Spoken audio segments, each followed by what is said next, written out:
Hello बच्चों, तो कैसी चल रही है आप सभी की तैयारी।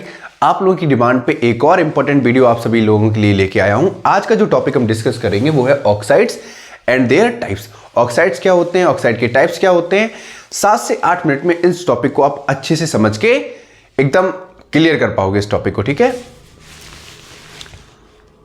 हेलो बच्चों, तो कैसी चल रही है आप सभी की तैयारी। आप लोगों की डिमांड पर एक और इंपॉर्टेंट टॉपिक आप लोगों के लिए लेके आया हूं जिसका नाम है ऑक्साइड्स एंड देयर टाइप। ये टॉपिक एग्जाम में इंपॉर्टेंट है और यहां से जनरली 1 या 2 3 नंबर तक के क्वेश्चंस बनते हैं। तो इस टॉपिक को आंखें खोल के होश और आवाज में बैठ के पढ़ना और मैं गारंटी देता हूं 7 से 8 मिनट में ये टॉपिक आपको अच्छे से समझ में आ जाएगा, ठीक है। तो कॉपी पेन निकाल लो, पीटी पैक होके बैठ जाओ। स्टार्ट करते हैं ऑक्साइड्स। सबसे पहले बात करते हैं ऑक्साइड्स होता क्या है। ऑक्साइड्स जनरली बच्चों ऐसे कंपाउंड होते हैं जो ऑक्सीजन के किसी और एलिमेंट के साथ रिएक्ट करने से बनते हैं। फिर से देखो, ऑक्साइड में O आ रहा है, O फॉर याद रखो ऑक्सीजन, ठीक है। तो जनरली जो भी कंपाउंड मैं बताऊंगा उसमें ऑक्सीजन जरूर इन्वॉल्व होगा कहीं ना कहीं किसी भी तरीके से, ठीक है। तो समझ में आ गया। ऑक्साइड्स क्या है। ऑक्साइड्स जनरली ऐसे कंपाउंड्स होते हैं जो ऑक्सीजन के किसी और एलिमेंट के साथ रिएक्ट करने से बनते हैं, ठीक है। चाहो तो इसको हिंदी में लिख लो, चाहो तो इंग्लिश में लिख लो, आपको समझ में आ जाना चाहिए, ठीक है। क्या बोलेंगे, oxides are generally the compound of oxygen which react with other element to form another compound, ठीक है। कुछ भी बोल दो, सिंपल सा याद रखो। ऑक्साइड्स ऐसे कंपाउंड्स होते हैं जो ऑक्सीजन के किसी और एलिमेंट के साथ रिएक्ट करने से बनते हैं, ठीक है। अब जो ऑक्साइड्स होते हैं जनरली बच्चों 4 टाइप के होते हैं, ठीक है। कितने टाइप के होते हैं। पहला होता है एसिटिक ऑक्साइड, ठीक है। दूसरा होता है बेसिक ऑक्साइड, ऑक्साइड्स, ठीक है। और तीसरा होता है amphoteric oxide, amphoteric oxides. Fourth होता है बच्चों न्यूट्रल ऑक्साइड। अभी चारों में डिफरेंशिएशन बताएंगे, चारों में क्या अंतर है। न्यूट्रल ऑक्साइड्स, ठीक है। अब बच्चों बात करते हैं सबसे पहले एसिटिक ऑक्साइड्स के बारे में। एसिटिक ऑक्साइड्स वो ऑक्साइड्स होती हैं जो जनरली नॉन मेटल के साथ रिएक्ट करने से बनती है। मतलब acidic oxides are generally non metal oxide, non metal oxide, ठीक है। अब मैंने बताया था कि जो नॉन मेटल ऑक्साइड है वो जनरली कैसी होती है, एसिटिक इन नेचर होती है। कैसी होती है, एसिटिक इन नेचर, ठीक है। इतनी बात समझ में आई। जो एसिटिक ऑक्साइड्स होती हैं वो नॉन मेटल ऑक्साइड्स होती हैं और नॉन मेटल ऑक्साइड जनरली कैसी होती है, एसिटिक इन नेचर।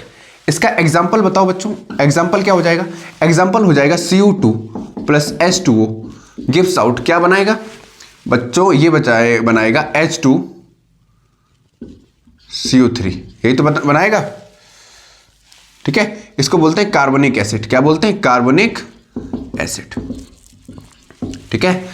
अब एसिडिक ऑक्साइड के एग्जांपल लिख लो।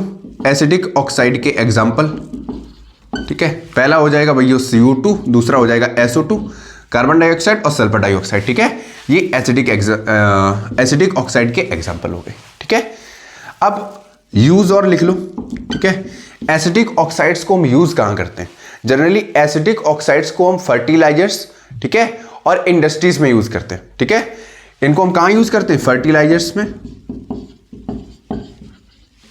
एंड इंडस्ट्रीज में, ठीक है। इतना नोट करो, फिर आगे बढ़ते हैं। फिर बात करते हैं बेसिक ऑक्साइड्स क्या होती है। फटाफट नोट करो, यहां तक स्क्रीनशॉट लो, फिर आगे बढ़ा जाए।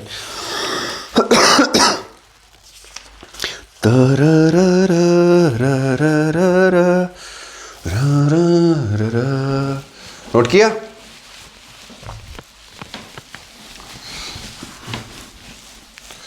चलो बच्चों बात करते हैं हम बेसिक ऑक्साइड्स के बारे में। बेसिक ऑक्साइड्स को हम कैसे समझ सकते हैं। जो बच्चों बेसिक ऑक्साइड्स होते हैं जनरली ये मेटेलिक ऑक्साइड्स होती हैं। कैसी होती हैं, मेटेलिक ऑक्साइड्स होती हैं, ठीक है। एसिडिक ऑक्साइड क्या बनाती हैं, एसिड बनाती हैं।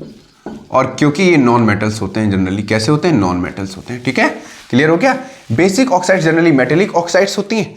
अब मेटेलिक ऑक्साइड्स हैं तो ये क्या बनाएंगी, बेस बनाएंगी, ठीक है। बेसिक ऑक्साइड कैसी होती है, बेस बनाएंगे, ठीक है। इसके एग्जाम्पल पे बात करते हैं तो एग्जाम्पल क्या हो जाएगा भैया बेसिक ऑक्साइड का। एग्जाम्पल हो जाएगा इसमें Na2, ठीक है, plus H2O।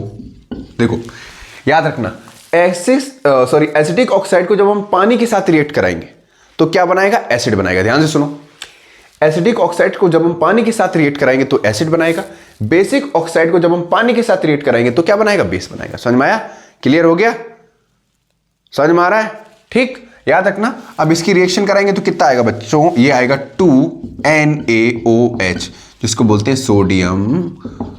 Sodium hydro oxide, ठीक है, क्लियर हो गया। और इसके एग्जाम्पल हो जाएंगे बच्चों, इसके एग्जाम्पल हो जाएंगे Na2O, दूसरा हो जाएगा MgO, इसको बोलते हैं सोडियम ऑक्साइड, ठीक है, और इसको बोलते हैं मैग्नीशियम ऑक्साइड। यहां तक बात समझ में आई। इसके यूज अभी बेटा बेसिक ऑक्साइड पढ़ा रहे हैं। अच्छा, इसको यूज कहां करते हैं बच्चों, बेसिक ऑक्साइड को जनरली हम यूज कहां करते हैं, इसको हम यूज करते हैं सोप्स एंड क्लीनिंग एजेंट में, ठीक है, क्लीनिंग एजेंट बनाने में, ठीक है, ठीक है, क्लियर हो गया। देखो basic oxide generally metallic oxide होती हैं जो पानी के साथ रिएक्ट करके क्या बनाती हैं, बेस बनाती हैं। एग्जांपल में ले लिया हमने सोडियम ऑक्साइड, साथ में ले लिया पानी, क्या बना लिया 2NaOH। देख लो बैलेंस है या नहीं है, 2 सोडियम कितने, 2 ऑक्सीजन है, 2 हाइड्रोजन, बराबर है ना, ठीक। एग्जाम्पल में लिख लिया, एग्जाम्पल था सोडियम ऑक्साइड, इसका था मैग्नीशियम ऑक्साइड। इसको यूज कहां करते हैं, सोप और क्लीनिंग एजेंट बनाने में, ठीक है। फटाक से नोट करो, फिर एम्फोटेरिक ऑक्साइड के बारे में समझाते हैं। जल्दी नोट करो बच्चों।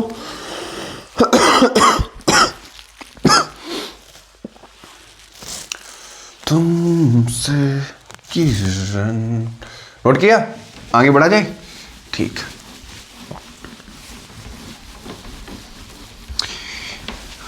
मन से पढ़ते रहो, मन से तुमको पढ़ाते रहेंगे, ठीक है। अब बात करते हैं एम्फोटेरिक ऑक्साइड के बारे में। यहां तक कोई तकलीफ नहीं ना बच्चों। एम्फोटेरिक ऑक्साइड्स के बारे में बात करते हैं बच्चों। जो एम्फोटेरिक ऑक्साइड्स होती हैं ये दोनों के साथ रिएक्ट करती हैं, रिएक्ट्स विथ बोथ,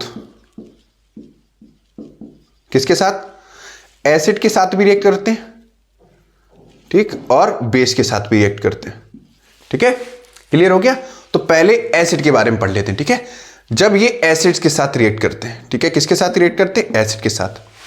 तो एग्जांपल ले लो, Al2O3 प्लस एसिड के साथ रिएक्ट करा रहे ना, तो ले लो HCl, ठीक है, 6 HCl ले लो, बैलेंस अभी करेंगे तो ये बनाएगा 2AlCl3 प्लस ये Cl है, ठीक है, प्लस 3H2O। देखो बैलेंस है या नहीं है, 2 एल्यूमिनियम, 2 एल्यूमिनियम, ऑक्सीजन कितने हैं, 3, यहां पे ऑक्सीजन कितने हैं, 3, ठीक है। क्लोरीन कितने हैं भैया, 6, और दूनी मतलब सॉरी इधर 6, इधर 3 और दूनी 6, ठीक है। तो ये तो बैलेंस हो गया, ठीक। अब हाइड्रोजन कितने हैं इधर देखो, 6, तो 3 2 जा 6 भैया, 6 हाइड्रोजन हो गए। ऑक्सीजन कितने हैं, 3, तो यहां पर ऑक्सीजन भी 3 है, बैलेंस है ना, ठीक। तो जब देखो एम्फोटेरिक ऑक्साइड्स ऐसे ऑक्साइड्स होते हैं जो एसिड के साथ भी रिएक्ट करते हैं, बेस के साथ भी रिएक्ट करते हैं। जब एसिड के साथ रिएक्ट करते हैं तो उसके लिए कंडीशन ये रही, ये रिएक्शन लिख, यहां पर वापस से एग्जांपल लेते हैं, Al2O3, ठीक है, प्लस 2NaOH।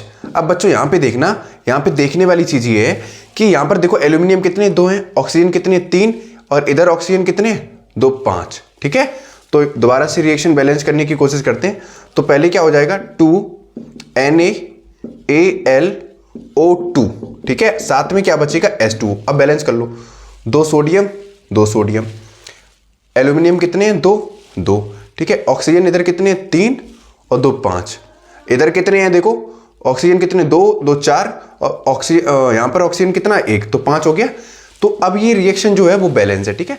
3 समझ में आ गए। चौथे पे आते हैं न्यूट्रल। न्यूट्रल का मतलब तुम आसान से समझ जाओ, ना ये पानी के साथ रिएक्ट करेगा, ना ये एसिड के साथ रिएक्ट करेगा, ना बेस के साथ रिएक्ट करेगा। समझ में आया? न्यूट्रल ऑक्साइड का ना रिश्ता एसिडिक ऑक्साइड के साथ होता है, ना बेसिक ऑक्साइड के साथ होता है, ठीक है। ये न्यूट्रल होते हैं, मतलब पानी के साथ रिएक्शन नहीं करते, पानी के साथ रिएक्शन नहीं करते, रिएक्शन नहीं करते हैं।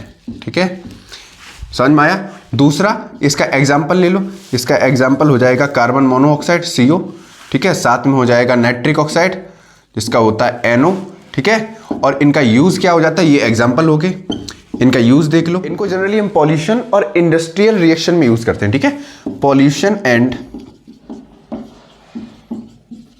इंडस्ट्रियल रिएक्शन में यूज करते हैं, इंडस्ट्रियल रिएक्शन में यूज करते हैं, ठीक है, रिएक्शन में यूज करते हैं। नोट करो बच्चों, ठीक है। आज के लिए इतना ही रखते हैं। आई होप आपको ये लेक्चर अच्छे से समझ में आ गया होगा। बहुत प्यारे तरीके से आपको समझाने की कोशिश की है। एक बार अच्छे से फिर से समझ लेना, अच्छे से नोट्स बना लेना और पेपर में अच्छे से इसको लिख के आना है, ठीक है।